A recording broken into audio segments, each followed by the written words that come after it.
अगदी सोप्या भाषेत तुम्हाला सांगतो मार्केट काय आहे.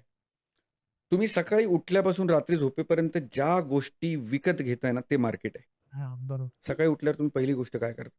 टूथपेस्ट. टूथपेस्ट, चहा, कॉफी, दूध, प्रत्येक गोष्ट घरातली आपण विकत घेतोय. करेक्ट आहे. 10 वर्षापूर्वी आपण 110 करोड भारतीय होतो. आज जवळपास 140 करोड आहोत. मार्केट वाढेल का कमी होईल? वाढलं बेस्ट. मार्केट बुडायची भीती वाटेल का आता तुम्हाला? आजही भारतात 80% उत्पादन ह्या बेसिक नीड्सच्या मॅन्युफॅक्चरिंगवर होतंय. आता तुम्हाला मार्केटची भीती वाटेल का? हेच मार्केट आहे. फक्त इन्व्हेस्टमेंट कुठे करताय? कशी करताय? प्रॉडक्ट निवडताना मात्र तुम्हाला काळजी घ्यायची. Correct, correct. आणि म्हणूनच तुम्हाला ना एक सारथी पाहिजे. एक श्रीकृष्ण पाहिजे जो तुमच्या सोबत तुमच्या रथात बसेल आणि तो प्रवासाच्या शेवटपर्यंत तुमच्या बरोबर राहील. ओके. आम्ही ते काम करतोय.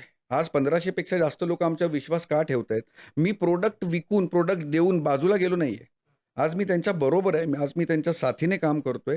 जोपर्यंत ते पैसे त्यांच्या अकाउंटला परत जात नाहीत, तोपर्यंत ती माझी जबाबदारी आहे. ओके. आम्ही नुसतं प्रॉडक्ट दिला आणि आमचं काम संपलं असं होत नाही. ह्याला फायनान्शियल ॲडवायझर म्हणत नाहीत. तो तुमच्याबरोबर शेवटपर्यंत राहिला पाहिजे. तर तो अकाउंटेबल आहे तुम्ही जे सांगितलं ते डिलिव्हर करण्यात. Someone is responsible for your money.